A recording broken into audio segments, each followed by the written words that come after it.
Throughout DC's long history of storytelling, there have been a few characters who have been disrespected when it comes to DC media, and while some may deserve the disrespect, others definitely do not. Today we'll be talking about two very known characters who seem to always get disrespected by the DC media. Let's start with Batman Beyond. For those of you who don't know who this character is, Batman Beyond is a futuristic version of Batman. Originally created by Bruce Timm, Paul Dini, and Alan Burnett, the character debuted on his own show, which was also a sequel to Batman the Animated Series, and it connected to other shows in the DCAU like Justice League and Static Shock. But to get back to the show, the series follows Terry McGinnis, a high schooler who takes on the mantle of Batman after losing his father and becoming a protege to an old and retired Bruce Wayne. The show premiered in 1999 and ran for 3 seasons. And to me, it was amazing. Getting introduced to this new version of Batman felt very refreshing, as he had his own personality, which was completely different from the Batman that I grew accustomed to. And while he would take Bruce's advice, he would often find himself making the decision that he felt was right, ultimately making Batman into his own. And it worked very well. I like to think of Terry being a cross between Batman and Spider-Man. Now, as I mentioned a moment ago, Batman Beyond ran for 3 seasons, with the series ending in 2001.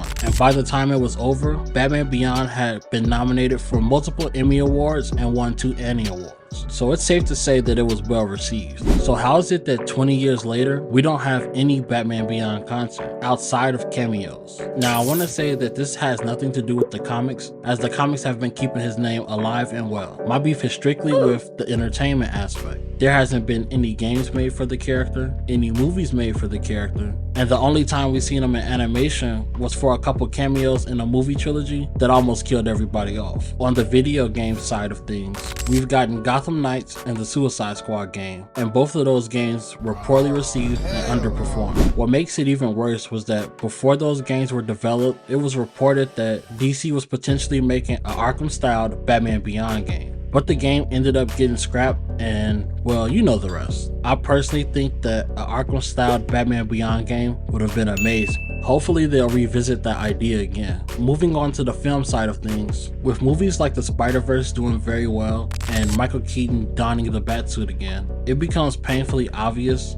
that something with Batman Beyond should be in development. Sadly, every time a Batman Beyond project gains traction, we just end up getting horrible news. And the craziest part is that the project ideas seem very cool. A live-action Batman Beyond project with Michael Keaton returning would have been perfect, but that potential project ended up getting shelved. And then a while ago, we got concept art of a potential Batman Beyond animated film by the same producers of the Spider-Verse movies, and that got shelved as well. And what makes it even crazier is that everyone who saw the concept art loved it. The creators at DC just really didn't care. And for the television side of things, I did enjoy Batman Caped Crusader, but I think a show centered around an older Terry McGinnis protecting Gotham after Bruce Wayne's passing would have been even better. But whether it's gaming, movies, or television, it seems like the creators at DC don't want anything to do with Batman Beyond at the moment. Which brings me to my second most disrespected character, Virgil Hawkins, or Static. For those of you who don't know who this character is, he's a teenager who got exposed to chemicals during a gang war and was granted the powers of electrokinesis. Static was originally created by Dwayne McDuffie and was a milestone character that will later get folded into the DC universe. Now, just like Batman Beyond, Static had his own show called Static Shock, which was also part of the DC animated universe and connected to shows like Justice League, Batman the Animated Series, and Batman Beyond.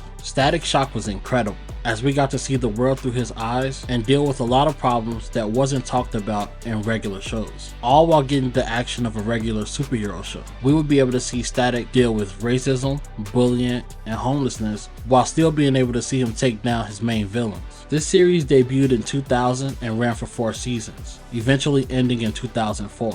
And like with Batman Beyond, this show received nominations for Emmys and Annie Awards, eventually winning 1 of each. Since the ending of this show, which was also 20 years ago, Static's appearances have been rare. I want to say again that I don't have any problems with the comics, as this is strictly media related. In terms of video games, Static's appearances have only been in the Injustice mobile game and DC Universe Online. In terms of animation, he has appeared in Young Justice, which I was happy to see. I just wish that he had a larger role, as it felt like he only had small roles or cameos. It would have been nice to see him become a main focal point on the team. And on the film side, Static may be able to give Blade a run for his money in movie delays. What makes the disrespect to these characters even worse is the fact that these characters have worked together before. So the creators at DC could have easily found a way to make these two appear in a project together. Sadly, it seems like they just don't want to. If you would have told me 10 years ago that a Shazam movie and a Birds of Prey movie would come out before a Static and Batman Beyond movie, I would have called you crazy. But here we are 10 years later, and it actually happened. And with Teen Titans Go disrespecting Static Shock, although it was a joke, it shows how DC creators feel about him at the moment. The Batman Beyond and Static disrespect has to stop. Hopefully we get to see them in an upcoming project, but that's all I got for this video. If you like this video, please drop a like, comment, and subscribe. I'm Shanadachi, and I'm out.